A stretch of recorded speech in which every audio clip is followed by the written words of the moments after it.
to have that. So my number 2 match is going to be Kevin Owens and John Cena for Money in the Bank 15. So we're gonna go 4 in the same order. I remember when Kevin Owens debuted, and we're going to do a John Cena list at the end of the year.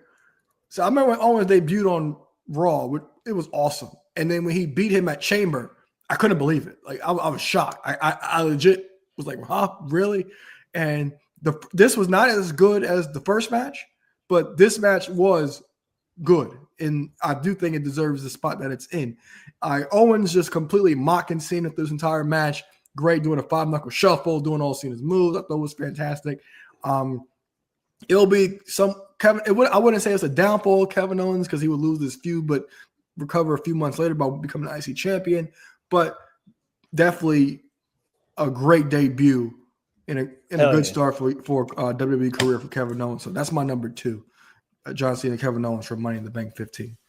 The other thing, obviously, we were all definitely at this time in 2015 all watching the product pretty religiously. But when Kevin Owens got called up after a short stint in NXT, and you see in the graphic he was still NXT champion, and what he was doing, it was must see. I mean, if he was on the screen, I didn't care. I don't know if it was this. I think it was the Elimination Chamber match.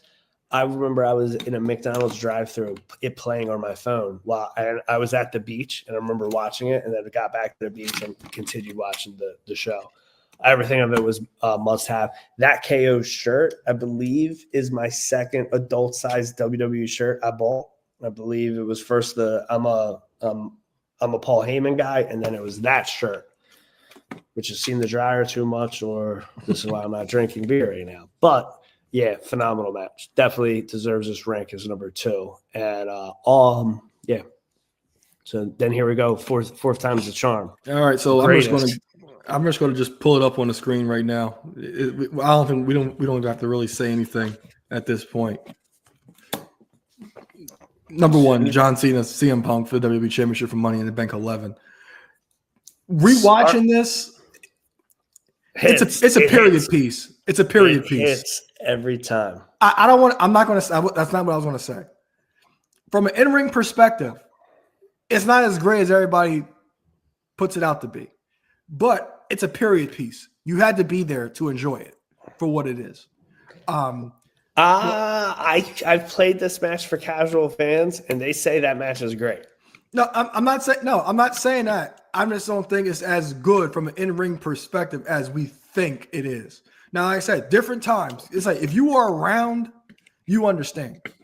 I think if you showed this to some new wrestling fan, like they might just sit there and be a mark and be like, "Oh, well, this is supposed to. They never fucking seen it." But this, like, for the time and the stake that was with this, Punk leaving the pipe bomb, we had never seen anything like that before. Everything surrounding it. Punk told him he's going to take the belt, and go to Ring of Honor, and defend it there and stuff like that. And Lawler's call when he's sitting there. The only thing that could compare is if the Chicago Bears were in the Super Bowl, and the Super Bowl was here in Chicago. Yes. That's the only thing. The crowd was hot. The inclusion of Vince, like being disgusted. Vince trying to screw Punk out of the title, like he did Brett. Fantastic. You can't say enough about this match. I'll let you go ahead. I mean, it's arguably this match and what folded after it is why a lot of people are wrestling fans today. Brought back. And this brought people back. I mean, I started watching wrestling again 4 or 5 months before this, and it was the old timers are still here. The Rock's here. He's hosting. Steve Austin's making cameos.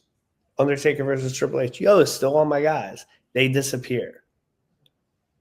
Punk's number 1 contender a couple months later. I'm like, I kind of like this guy. This guy talks that ish, and he's backing it up. And then this match and everything that came with it and everything that came after it just makes me kind of want to go get one of my replica belts and put it in the kitchen fridge. Did you do that? Or was it Prep who did that? Probably Prep. He has the spinner, not me. Okay. I couldn't remember. All right. So that's our list. You got any honorable mentions?